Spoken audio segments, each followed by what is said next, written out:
नमस्कार। आज के इस एक्सप्लेनर में हम एक बहुत ही क्रिटिकल टॉपिक पर बात करने वाले हैं जिसने हाल ही में टैक्स की दुनिया में काफ़ी हलचल मचा दी थी। हम बात कर रहे हैं इनपुट टैक्स क्रेडिट यानी आईटीसी सेट ऑफ रूल्स को लेकर हुए उस बड़े कन्फ्यूजन की, जिसे आज हम हमेशा के लिए क्लियर कर देंगे। तो सबसे बड़ा सवाल, क्या फ्लेक्सिबल आईटीसी क्रॉस यूटिलाइजेशन वाकई लीगल है? देखिए, इस सवाल ने इस साल की शुरुआत में कई टैक्स प्रोफेशनल्स और बिजनेसेस की रातों की नींद उड़ा दी थी। ऐसा लगा जैसे रूल्स अचानक से बदल गए हों। इस पूरे ड्रामे की तह तक जाने के लिए हम इन 6 अहम चीजों पर फोकस करेंगे। आईटीसी कंप्लायंस का भ्रम, आईजीएसटी का फर्स्ट मैंडेट, वो 2026 की एडवाइजरी जिसे वापस ले लिया गया, रिवर्सल की कहानी, स्टैट्यूटरी सेट ऑफ ऑर्डर और आखिर में फाइलिंग एक्यूरेसी। चलिए शुरू करते हैं। शुरुआत करते हैं हमारे पहले पॉइंट से, the ITC compliance confusion. Tax filing कोई बच्चों का खेल तो है नहीं, राइट? ये पूरा जीएसटी कंप्लायंस फ्रेमवर्क और लाइबिलिटी इकोसिस्टम काफी पेचीदा है।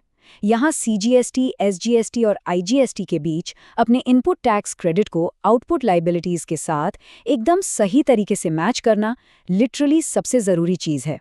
जरा सी चूक हुई नहीं कि टैक्स डिपार्टमेंट का नोटिस आपके दरवाजे पर आ सकता है।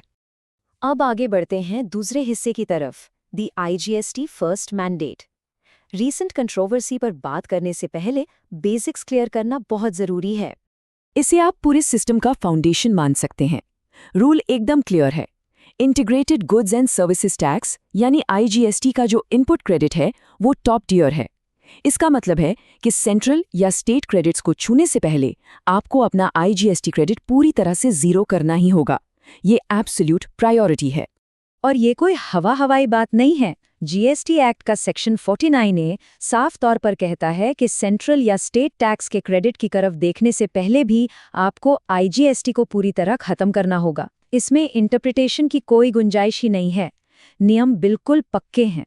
लेकिन फिर कुछ ऐसा हुआ जिसने सबको चौंका दिया। आते हैं तीसरे पॉइंट पर। वो विड्रॉ की गई 2026 की एडवाइजरी। हुआ कुछ यूं कि 30 जनवरी 2026 को जीएसटी डिपार्टमेंट की तरफ से एक प्रपोजल आया। इसमें कहा गया कि एक बार आपका आईजीएसटी इनपुट खत्म हो जाए तो आप बची हुई आईजीएसटी आउटपुट लाइबिलिटी को चुकाने के लिए अपने सीजीएसटी और एसजीएसटी क्रेडिट्स को बिल्कुल फ्लेक्सिबली इस्तेमाल कर सकते हैं। मतलब किसी भी सीक्वेंस में मिक्स एंड मैच करके। जाहिर है ये सुनकर बिजनेसेस बहुत खुश हुए। पहले के रिजिड सिस्टम में अक्सर वर्किंग कैपिटल फंस जाती थी, लेकिन इस नए प्रपोजल ने एक बड़ी राहत दी। ऐसा लगा कि अब हम अनइवन क्रेडिट बैलेंस को अपनी मर्जी से एडजस्ट कर पाएंगे, जिससे कैश फ्लो की बहुत बड़ी प्रॉब्लम सॉल्व हो जाती। पर पिक्चर अभी बाकी थी। चलिए देखते हैं point number 4, the reversal story. जरा इस टाइमलाइन को देखिए। जनवरी में एडवाइजरी आई। सबको लगा कि यूनियन बजट 2026 में इसे कानूनी जामा पहना दिया जाएगा। लेकिन बजट में कोई लीगल अमेंडमेंट हुआ ही नहीं। नतीजा, मार्च 2026 में डिपार्टमेंट को चुपचाप वो एडवाइजरी वापस लेनी पड़ी। जो एक बड़ी जीत लग रही थी वो बस एक छलावा निकली। वो फ्लेक्सिबल यूटिलाइजेशन वाला पॉइंट नंबर 3 पूरी तरह हटा दिया गया।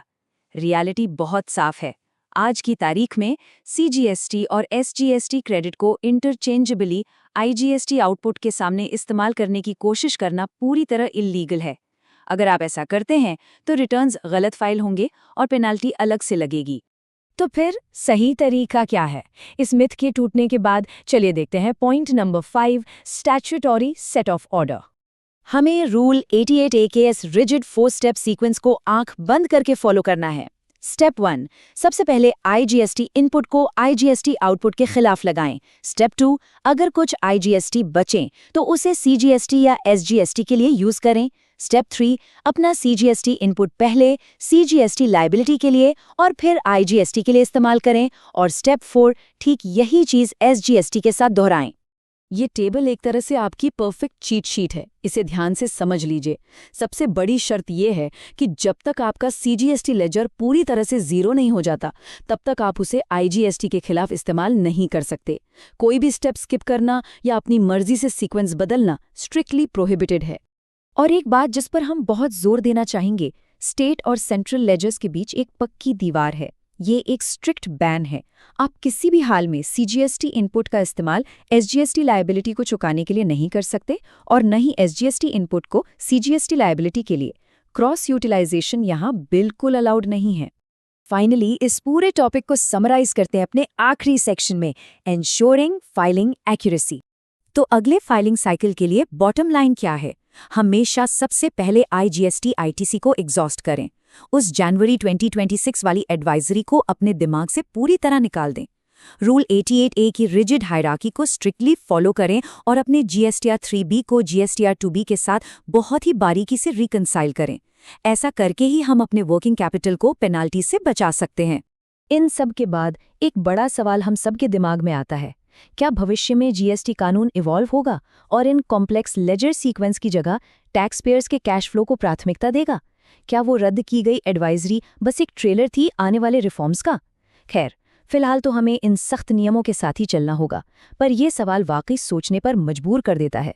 इस एक्सप्लेनर में हमारे साथ जुड़ने के लिए बहुत बहुत धन्यवाद।